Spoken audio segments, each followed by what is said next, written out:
everything but gallop them. Just everything but gallop them. I'm the van driver, the hot walker, the blacksmith, the pony person, the stall cleaner. I do it all. Your dad was in horse racing? Is that how you got in? Yeah.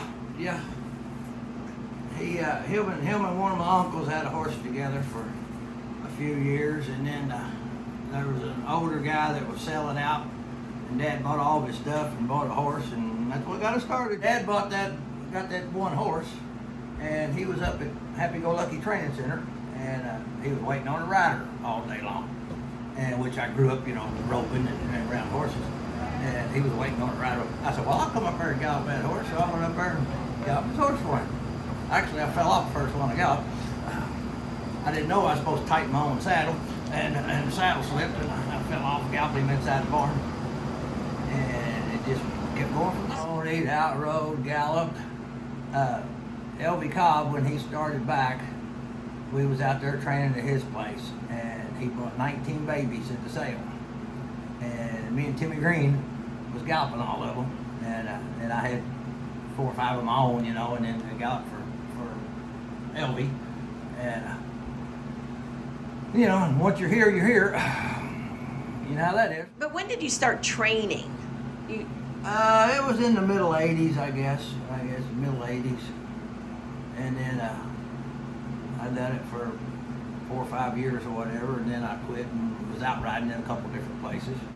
I rode in Birmingham, and the first 2 years of Hoosier Park, a lot of the people from Birmingham down there, the gate crew and the valets and everything, it was Hoosier's first year, and we all went from there to Hoosier, and outrode here, and then filled in a little bit for him at Turfway and Churchill. My dad passed away, and I got a real job. I was at Whirlpool for 5.5 years. Had a good, easy job, but the only way I was there for 5.5 years. And then they had their layoff there, and I took my unemployment checks and saved them up and claimed my first horse back. I think I had like 10 here at one time, but some of them was babies and stuff. And Joe Kane he'd always send me 2 or 3 of his babies every year to get gate cards on them and stuff. As far as my own horses to run and stuff, maybe 6 or 7 tops at one time. But I'll get here early and I'll knock out a few stalls and have a few ready to go. And you've seen how fast we get them out. You share an exercise rider. Yeah. You call him Tumbleweed with Kenny Miller. Kenny and Gary House.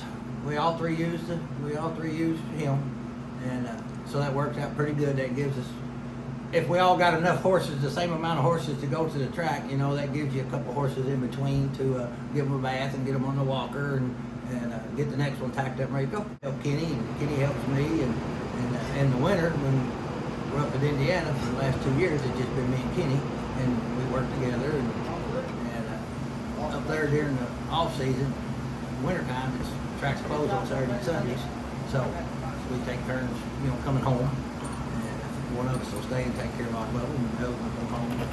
We work together. We do it all ourselves.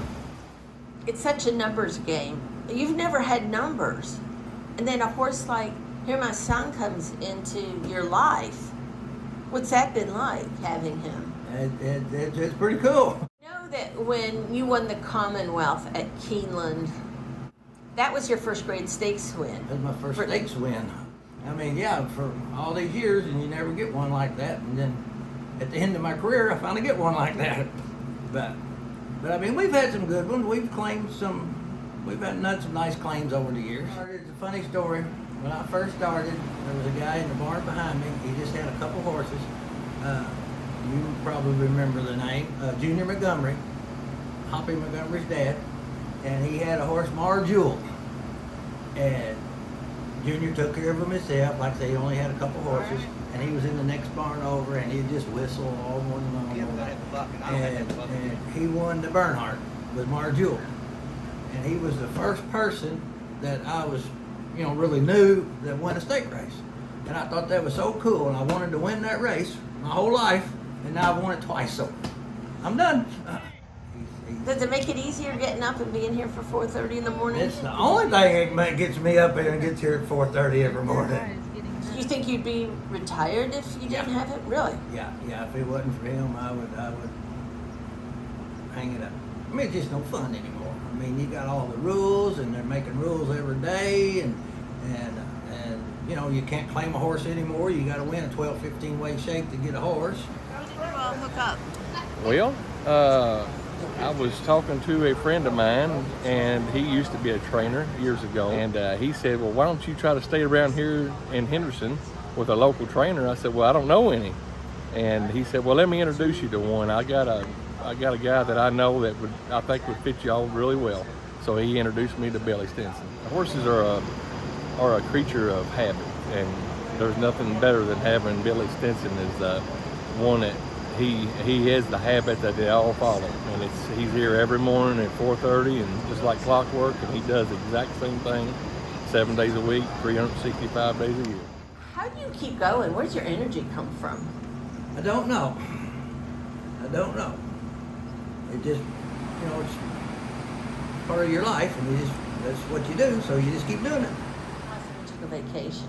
A what? I mean, this is vacation. I mean, we work every day, but I mean, we're making a living with our hobby, you know, and just it's what we love doing.